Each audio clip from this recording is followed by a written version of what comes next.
Now, I gotta say, today is a good day when it comes to the college football news in relation to EA Sports College Football 25 that should be releasing in July. Now, that's the tentative date that we have so far that's been rumored to release is July 19th. Nothing has been confirmed yet, but we got some more news today in relation to the cover athletes of EA College Football 25. And the man Matt Brown, who's been a reliable source for a really long time, has now reported that we'll get multiple versions of the game, but also multiple cover athletes. Now, I don't know if that's going to be per conference, but also one tidbit that he did mention is that the cover athletes will be active college players. So take Caleb Williams out of the picture and throw in guys like Shedeur Sanders, Travis Hunter, Jalen Daniels out of Kansas, Dylan Gabriel, and the list can go on and on. But with that though, that's setting the tone for how this game is going to approach it. With the NIL era in this, it's going to be a good look to see how EA Sports shepherds this new audience, this new game into these new players that we're going to be seeing in this upcoming game. But there have been a few key points that Matt Brown has made recently, which is each cover athlete is a current college football player, which I did just mention, who plays in a power conference. So we know they're going to be coming from the Big 10, the Big 12, the SEC, and things of that nature. Outside of that, the internet speculation was hopefully it was going to be somebody like Nick Saban with the Legend Edition, but I think that's thrown out the window. But you never know, EA could surprise us and bring that back just because it has been something that people have talked about.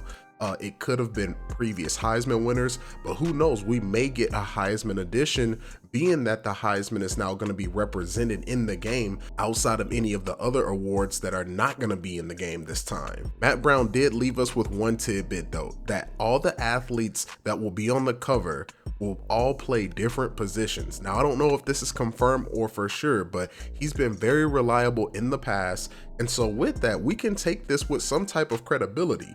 So I'm thinking it's probably going to be a quarterback, possibly a running back, maybe a corner, things of that nature. I think that'll be a good look going into the future, showcasing both sides of the ball. And hey, we may end up getting a kicker edition somehow, some way too. Now, if you are new here, make sure to subscribe to the channel and turn on those notifications and like the video if you would like to see more news and updates on EA College Football as it's approaching us sooner rather than later. Now, another thing that Matt Brown did have was a list of guesses that he possibly thought who could be on the cover, and I thought it was a really good, well put together list with Quinn Ewers, Carson Beck, Dylan Gabriel, Ollie Gordon II, Damian Martinez. Now, he missed out on Jalen Daniels out of Kansas. I think he's somebody who could be on the up and coming, but I may be reaching with that. And also Etienne, I think the running back that just transferred from Florida to Georgia. I don't know if that would be somebody that's popular, but hey, I think it'll be a good look. Another player that I did think could possibly be on the cover is Jalen Milroe out of Alabama.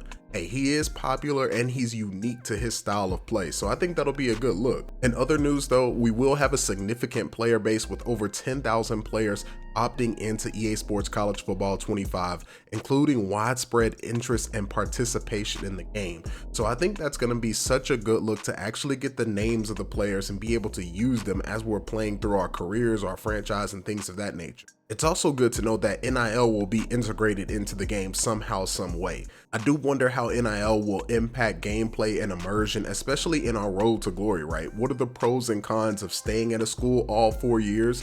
Do you get benefits from that? Or is it better to jump around from place to place and test the waters with that? And just as me mentioning the NIL opportunities, the transfer portal will be in the game. So this is going to do significant damage to your dynasties when you're trying to build up that small school, when you get that 3-star corner that eventually becomes a 5-star and he dips at the end of the season. I wonder how that's going to work out, but what do you think some of the pros and cons will be with the transfer portal being in the dynasty and road to glory, if that's what it's called? But outside of that, I wanted to just bring you some news and updates on EA Sports College Football 25. Also, if you have not tuned in, I've been doing a Road to Glory series myself with that man Snag'em, which is a wide receiver playing for Florida State University. We're out here blurring these DBs with no problems, and we're going into, I think, episode 5. So look, if you want to tune into that, make sure to do that. But outside of that, make sure to like, subscribe, turn on those notifications, and hey, I'll see you in the next one.